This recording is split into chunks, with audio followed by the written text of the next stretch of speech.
Il y a Greenpeace qui est venu nous voir cette semaine pour nous parler de l'ISF climatique.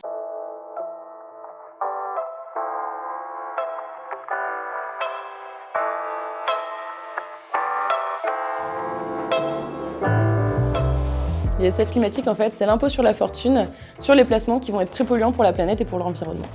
Du coup, notre problématique aujourd'hui, c'est comment faire en sorte que les jeunes comprennent et débattent de l'ISF climatique dans le but de faire réagir les candidats à l'élection présidentielle sur ce sujet. C'est ça. Alors du coup, nous, là, aujourd'hui, avec notre équipe, on a réussi à débriefer, à décortiquer ce sujet qui est très fastidieux. On est parti du constat où, en fait, les jeunes ne s'intéressent pas du tout à la politique, ne s'intéressent absolument pas au programme ni aux candidats. C'est un sujet beaucoup trop compliqué, qui ne les impacte pas énormément.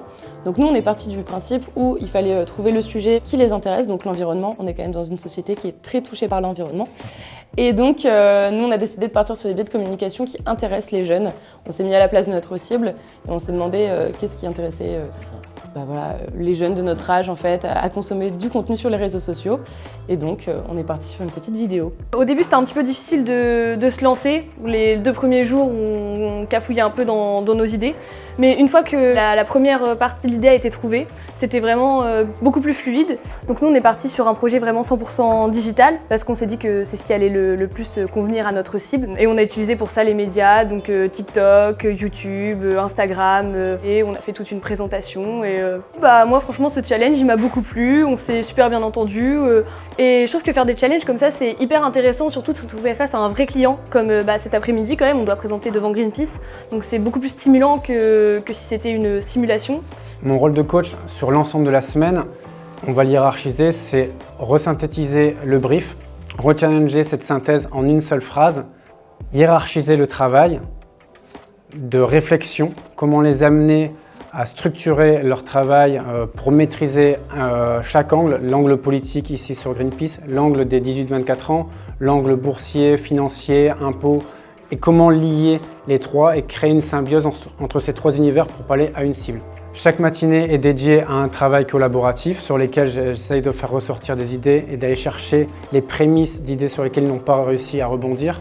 L'après-midi sur des temps libres sur lesquels je leur donne des orientations pour que le lendemain, on puisse retravailler sur des éléments clés déterminés et sûrs chez eux. C'était très riche d'assister à toutes ces présentations.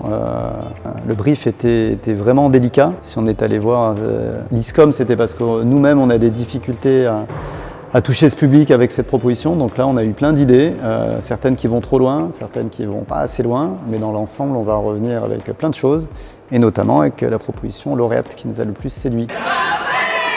Et dans l'ensemble, on a vraiment apprécié la créativité dont ont fait preuve les étudiants et les étudiantes. Il y avait une vraie recherche derrière, à la fois sur les outils, à la fois sur les tactiques mises en œuvre. Une bonne connaissance et une bonne veille qui ont été faites sur déjà le sujet de départ, sur Greenpeace aussi, et le sujet de l'ISF climatique, qui, encore une fois, est vraiment un projet qui est compliqué à mettre en œuvre parce qu'il est compliqué de nature, et donc on se doutait bien que les étudiants allaient galérer un petit peu là-dessus. Mais vraiment, on a beaucoup apprécié cette créativité-là.